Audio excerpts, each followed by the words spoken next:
จจุบันการเรียนเพื่อพัฒนาแนวคิดและมันสมองเป็นสิ่งสำคัญเพื่อเฮ็ดให้เด็กน้อยมีสมาธิในการเรียนดีขึ้นดังศูนย์คณิตคิดไวสมาร์ทแมทจึงได้นำเอาหลักสูตรการเรียนการสอนแบบฝึกทักษะเข้ามาเพื่อให้เด็กคิดไวคณิตศาสตร์ได้ไวซึ่งกำลังได้รับความสนใจจากนักเรียนและผู้ปกครองจำนวนหลาย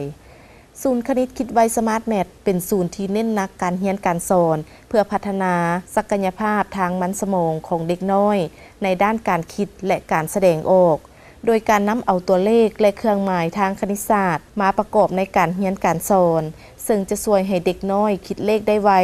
รู้จัดเรียงระบบความคิดและสมาธิในการเรียนและเชื่อมั่นในตัวเองหลักสูตรเราแล้วแท้ๆเลยเราบอกแม่นคณิตศาสตร์นะเราเป็นหลักสูตรที่หลักสูตรในการพัฒนาศักยภาพทางสมองนะครับในด้าน IQ กับ EQ ของเด็กน้อยในด้านการคิดในด้านการแสดงออกนะครับแต่ว่าการฝึกของเราเนี่ยเราเอาตัวเลขทางคณิตศาสตร์และเครื่องหมายทางคณิตศาสตร์เครื่องหมายทางคณิตศาสตร์ก็คือเครื่องหมายบวกเครื่องหมายลบเครื่องหมายคูณเครื่องหมายหารเอาเข้ามาเป็นอุปกรณ์ในการฝึกเท่านั้นเองผลข้างเคียงเราก็จะเห็นจากที่เราจัดชิงแชมป์นะคือเด็กจะคิดเลขได้ไว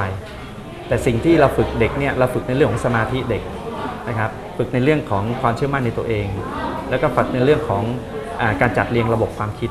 หลักสูตรการเรียนการสอนของศูนย์จะมีหลายระดับเช่นระดับ1-4เป็นการฝึกประสาทนิ้วมือกับสมองระดับ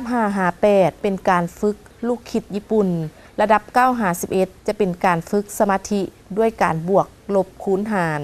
ในเดือนกันยาที่ก็ผ่านมานี้ทางศูนย์ได้จัดการแข่งขันคณิตคิดไวซิงแซมเวียงจันทร์ครั้งที่4ขึ้นซึ่งมีผู้ที่สามารถคิดไวได้ไวที่สุดและถูกต้องทั้งหมดจำนวน100ข้อ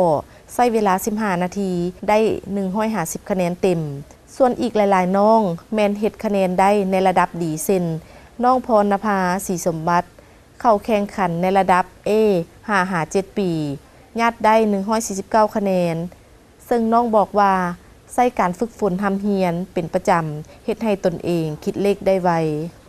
เสียงบ่ยากเสียง100ข้อใช้เวลา15นาที149คะแนน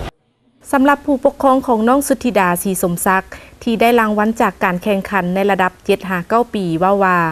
เมื่อก่อนน้องคิดเลขซ่าหลายต้องใช้เวลาดนแต่เดี๋ยวนี้สามารถคิดลายเลขได้ไวขึ้นถึง9เทื่อเส้นและยาพันมาลายเลข1ข้อใช้เวลาประมาณ10นาที